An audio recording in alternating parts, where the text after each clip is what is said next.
Back to my channel life of Lisa. तो आज हम इस वीडियो में एक बहुत ही इंपॉर्टेंट टॉपिक पे बात करने वाले हैं। बहुत सारे महिलाओं को, बहुत सारे लेडीज़ को ये पता नहीं होता है कि मोटापा मतलब ओवरवेट या तो फिर ओबेसिटी एक बहुत बड़ी रीज़न होती है नेचुरली कंसीव ना कर पाने की। मैंने भी ऑलरेडी ये प्रॉब्लम फेस किया है एक टाइम पे। तो तब मुझे डॉक्टर ने क्या एडवाइस किया था, मैंने क्या किया था, उस सारे डिटेल्स में मैं आज इस वीडियो में आप लोगों के साथ बात करने वाली हूँ। 2020 से जब मैं कोशिश कर रही थी कंसीव करने की, तो तब मुझे नहीं पता था कि मुझे क्या प्रॉब्लम है। सिर्फ मुझे पता था कि मुझे थायराइड है 2013 से। उसके बाद मुझे डॉक्टर के पास जाके ये भी पता चला कि I am suffering from over weight. तो ओवर वेट एक बहुत बड़ी रीज़न होती है कंसीव ना कर पाने की। अब आपको कैसे कैलकुलेट करना है कि आपका प्रॉपर वेट क्या होना चाहिए प्रेग्नेंट होने के लिए, यही बात करने वाले हैं हम आज। देखिए, आपका वेट कितना होना चाहिए ये कैलकुलेट करने के लिए एक इंडेक्स होता है जिसको बताया जाता है BMI, मतलब कि बॉडी मास इंडेक्स। तो वैसे तो BMI कैसे आपका कैलकुलेट होना चाहिए वो मैं आपको इस वीडियो में डिटेल्स में बताती हूँ। लेकिन आपको गूगल में आप जाके अगर आप BMI चार्ट बोल के सर्च करोगे तो वहाँ पे आपको बहुत सारे कैलकुलेटर मिल जाएगा, जहाँ पे आप अगर अपना हाइट और अपना वेट पुट करते हो तो वहाँ से आपको पता चल जाता है कि आपका BMI क्या है। तो वैसे तो मैं बता देती हूँ, BMI कैलकुलेट करने के लिए आपको दो चीज़ पता होना चाहिए। एक है आपका प्रॉपर हाइट और आपका प्रॉपर वेट। ये है BMI का चार्ट, जहाँ से आपको पता चल सकता है कि आपका BMI क्या है। तो अब मैं बात करती हूँ कि आपका BMI एक्चुअली क्या होना चाहिए, कैसे आपको पता चलेगा कि आपका BMI एकदम प्रॉपर है। तो अगर आपका BMI 18 से लेके 25 के अंदर अंदर है तो मतलब आपका जो BMI है वो एकदम नॉर्मल है। आप कैलकुलेट कीजिए हाइट और वेट से आपका BMI क्या आ रहा है। तो अगर वो विद इन 18 to 25 आ रहा है तो मतलब आपका BMI जो है वो प्रॉपर है। तो ओवरवेट की वजह से आपको प्रेगनेंसी में कोई प्रॉब्लम नहीं हो रहा है, देन आपको समझना चाहिए कि आप प्रेग्नेंट अगर नहीं हो पा रहा है तो उसका रीज़न कुछ अलग है। जैसे कि हो गया फैलोपियन ट्यूब में आपका ब्लॉकेज, या तो फिर यूट्रस में आपका कोई भी इन्फेक्शन है, या तो फिर अनएक्सप्लेन्ड इनफर्टिलिटी है। लेकिन अगर आपका जो BMI है मतलब बॉडी मास इंडेक्स जो है वो अगर मोर देन 25 है, तो मतलब 25 से 29 के अंदर अंदर अगर आ रहा है तो वो है ओवरवेट कैटेगरी में हो रहा है। ओवरवेट कैटेगरी मतलब आपका वेट जो होना चाहिए प्रेग्नेंट होने के लिए उससे ज़्यादा है। तो इन दैट केस आपको थोड़ा सोचना चाहिए आपकी जो वेट है वो कम करने के लिए। तो इसके बाद आता है अगर आपका BMI 30 to 34.9 के अंदर अंदर है तो मतलब आप ओबेसिटी के कैटेगरी में आ गए हो, क्लास 1 ओबेसिटी। इसके बाद 34 से अगर 39 के अंदर है तो क्लास 2 ओबेसिटी। और अगर मोर देन 40 आपका BMI है तो मतलब आपको बहुत ज़्यादा आपके वेट लूज़ करने के लिए सोचना चाहिए, क्योंकि ये एक बहुत ही बुरा कंडीशन है। अगर आप ओबेसिटी से गुजर रहे हो तो आपको जल्द से जल्द आपका वेट कम करने के लिए सोचना चाहिए, क्योंकि बहुत ज़्यादा ओवर वेट लेके कंसीव करने में आपको बहुत ज़्यादा परेशानी होगा। एक टाइम पे मैं भी ओवरवेट की शिकार थी। मेरा जो BMI होना चाहिए था उससे बहुत ज़्यादा मेरा BMI था। डॉक्टर ने मुझे कैलकुलेट करके दिखाया था वो टाइम पे। तो इसके साथ साथ मैं आपको बता दूं कि अगर आपके जो BMI है वो लेस देन 18.5 है तो मतलब आप अंडर वेट के शिकार हो। ओवरवेट के साथ साथ अगर आपका अंडर वेट है तो अंडर वेट भी एक रीज़न है आप नेचुरली कंसीव ना कर पाने की। तो आप ये मत सोचिए कि आप ओवरवेट हो तो ही आपको प्रॉब्लम होगा, अंडर वेट है तो वो कोई प्रॉब्लम नहीं है। जी नहीं, अंडर वेट भी एक बहुत बड़ी प्रॉब्लम है। मैं ऐसे बहुत सारे मेरे फ्रेंड्स को जानती हूँ जो लोग अंडर वेट की शिकार है और उस वजह से वो लोगों की कंसीव करने में बहुत ज़्यादा प्रॉब्लम हो रहा है।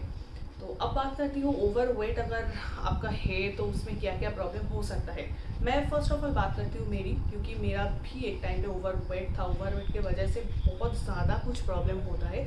फर्स्ट ऑफ ऑल जो प्रॉब्लम मैंने सबसे ज़्यादा फेस किया था वो था polycystic ovarian disease, PCOD। PCOD एक सबसे बड़ी प्रॉब्लम होती है कंसीव ना कर पाने की, जिसका मेन रीज़न होता है ओबेसिटी और ओवरवेट। तो अगर आप अपनी वेट को कम करते हो तो आप PCOD से भी आपको छुटकारा मिल सकता है। आपको पता ही होगा कि PCOD के लिए कोई प्रॉपर मेडिसिन, कोई मेडिकेशन नहीं होता है। PCOD को मेनली क्योर किया जा सकता है वेट को कम करके।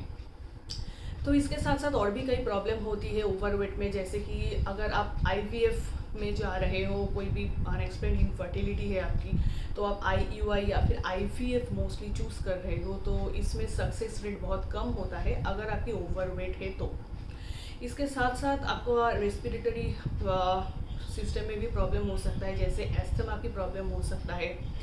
बहुत ज़्यादा ओवरवेट है तो आप डायबिटीज़ का भी शिकार हो सकते हो। आपका जो मेटाबॉलिक सिस्टम है, कार्डियोवास्कुलर सिस्टम है, वो बहुत ज़्यादा इफेक्टेड हो सकता है, तो हार्ट अटैक होने के भी चांसेस बहुत ज़्यादा है ओवरवेट से। और कई कई लेडीज़ में जो लोगों के बहुत बचपन से ही ओबेसिटी का प्रॉब्लम होता है, उन लोगों का हाइट में भी प्रॉब्लम होता है। इसके अलावा भी लैक ऑफ स्लीप का प्रॉब्लम होता है, मतलब आपका स्लीपिंग साइकिल जो होना चाहिए वो नहीं हो पाता है, क्योंकि ये प्रॉब्लम मैंने भी एक टाइम पे फेस किया था। मुझे नींद में बहुत ज़्यादा प्रॉब्लम होती थी, ओवरवेट के वजह से ही होती थी, मुझे डॉक्टर ने ऐसा कहा था। इसके बाद अगर आप कंसीव करने की कोशिश कर रहे हो तो कंसीव नहीं कर पाते हो आप इजीली, जो प्रॉब्लम मुझे भी हो रहा था। अगर आप कंसीव कर भी लेते हो उसके बाद भी आपको प्रॉब्लम हो सकता है, मिस कैरेजेस की चांसेस बहुत ज़्यादा है। कभी कभी ओबेसिटी में आपके अंदर जो फेटस ग्रो कर रहा है उसका वेट भी बहुत ज़्यादा बढ़ जाता है, जो कि नॉर्मल से ज़्यादा होता है। तो in that case normal delivery की चांसेस आपके लिए बहुत कम हो जाती है, तो आपको डायरेक्टली C-सेक्शन करवाना पड़ता है। तो जो लोग नॉर्मल डिलीवरी में ही जाना चाहते हो उन लोगों को अपने वेट पे बहुत ज़्यादा ध्यान देना चाहिए। तो इसमें से मैं ऑलरेडी PCOD से गुजर चुकी हूँ। इसमें से लैक ऑफ स्लीप का मुझे प्रॉब्लम था, बहुत ज़्यादा पिंपल्स का प्रॉब्लम था PCOD के वजह से। PCOD के वजह से बाल झड़ने का भी बहुत ज़्यादा प्रॉब्लम होता है। तो ड्यूरिंग प्रेगनेंसी मैंने भी बहुत ज़्यादा वेट फिर से गेन किया है। आप लोगों को पता है कि प्रेग्नेंट होने के लिए जब मुझे पता चला कि I am suffering from PCOD, तब मैंने मेरा वेट अराउंड 8 to 10 kg कम किया था। लेकिन ड्यूरिंग प्रेगनेंसी उतना ज़्यादा एक्सरसाइज किसी भी रीज़न से मैं नहीं कर पाई, तो मेरा वेट फिर से 6 to 7 kg ऑलरेडी बढ़ गया है। तो इन दैट केस मुझे अभी लैक ऑफ ब्रेस्ट मिल्क का भी प्रॉब्लम हो रहा है। मैंने डॉक्टर के साथ कंसल्ट किया, तो इसका और एक रीज़न ओबेसिटी मतलब ओवरवेट भी है, जो अभी मुझे प्रॉब्लम हो रहा है। तो मैंने ऑलरेडी इसीलिए मेरा डाइट चालू किया है। अभी तक तो मेरा 3 महीने नहीं हुआ है C-सेक्शन का, तो इसीलिए डॉक्टर ने मुझे कोई भी जिम पे ज्वाइन करने के लिए या फिर कोई भी टमी एक्सरसाइज करने के लिए अभी तक डॉक्टर ने मुझे मना किया है। तो आफ्टर 3 months कंप्लीशन देन मैं फिर से मेरा जो भी घरेलू एक्सरसाइज वगैरह मैं पहले करती थी वो मैं स्टार्ट करने वाली हूँ। तो मेरा ऑलरेडी जो डाइट मैं अभी फॉलो करती हूँ वो मैं आप लोगों के साथ किसी वीडियो में शेयर ज़रूर करूँगी। और मेरा एक्सरसाइज स्टार्ट होने के बाद मैं क्या क्या घरेलू एक्सरसाइज करती हूँ वो मैं ऑलरेडी आपको करके भी दिखाऊँगी, लेकिन मेरे 3 month कंप्लीट होने के बाद। तो अब बात करती हूँ, अगर आपकी ओबेसिटी मतलब ओवरवेट की प्रॉब्लम है तो मोस्टली आप क्या कर सकते हो। आप देखिए, जब मुझे भी ओवरवेट का प्रॉब्लम था तब मैं भी बहुत ज़्यादा हार्ड वर्किंग नहीं थी। मुझे एक्सरसाइज करने की या डाइट करने की बहुत ज़्यादा आदत तो नहीं थी, तो तब मैंने डाइट करना चालू किया था। ऑलरेडी मैंने मेरे प्रेगनेंसी के प्रीवियस में जो डाइट फॉलो करती थी उसके बारे में मैंने ऑलरेडी एक वीडियो बनाया है, आप चाहते हो तो वो रेफर कर सकते हो। वहाँ पे मैंने डाइट चार्ट भी मेरा शेयर किया था। वो डाइट फॉलो करके मेरा 6 to 7 kg वेट लूज़ भी हुआ था। उसके साथ साथ आप वर्क कर सकते हो, ब्रिक्स वर्क, वो बहुत ही इम्पॉर्टेंट है। सुबह को और शाम को आधे घंटे करके आप ब्रिक्स वर्क कर सकते हो। या फिर अगर आपके पास ट्रेडमिल है, आपको चलने की बहुत जगह नहीं कि ट्रेडमिल है घर पे, तो वो तो एक बहुत बड़ी बात है। अगर आप घर पे आपका ट्रेडमिल है तो सुबह शाम आप ट्रेडमिल पे भी चल सकते हो या फिर दौड़ सकते हो आधे घंटे करके। और तो उसमें आपके जो वज़न है उसमें बहुत ज़्यादा इफ़ेक्ट होगा। मेरा जब मुझे बहुत ज़्यादा वेट लूज़ करना था तो इन दैट केस मैंने जिम पे भी ज्वाइन किया था वो टाइम पे। तो 3 महीने मैं जिम पे कंटिन्यू करने के बाद मेरा वेट में सच में बहुत ज़्यादा फ़र्क हुआ था। डाइट, उसके साथ साथ जिम, उसके साथ साथ मैं सुबह शाम को ब्रिक्स वर्क भी करती थी।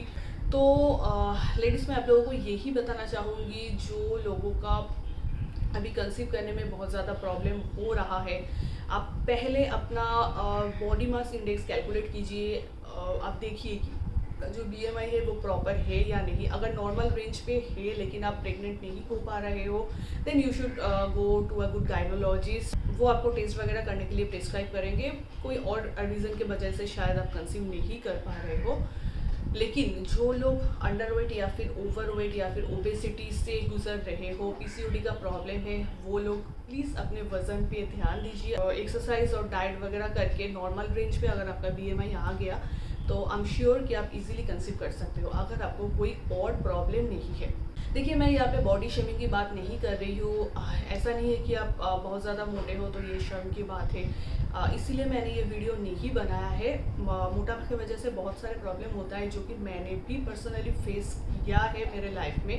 तो इसीलिए मुझे लगा कि आप लोगों के साथ शेयर करना बहुत ज़रूरी है, इसलिए ही मैंने ये वीडियो बनाया है। इसका कोई नेगेटिव मीनिंग, कोई गलत मतलब मत निकालिएगा। तो आज के लिए मेरा ये वीडियो इतना सा ही था। आई होप कि ये वीडियो आपको हेल्पफुल लगा होगा। अगर आपको थोड़ा सा भी अच्छा लगा है, हेल्पफुल लगा है मेरा ये वीडियो, प्लीज़ एक लाइक कर देना। और अगर आपने अभी तक मेरे चैनल को सब्सक्राइब नहीं किया है, प्लीज़ मेरे चैनल को सब्सक्राइब भी कर देना, ताकि आगे जाके मैं जो भी pregnancy related, child care related, मेरी खुद की एक्सपीरियंस, कम्युनिकेशन रिलेटेड वीडियो मैं इस चैनल पे लेके आती रहूँ और उसका नोटिफिकेशन आपके पास जल्द से जल्द आ जाए। मिलते हैं नेक्स्ट वीडियो पे। Till then, bye bye.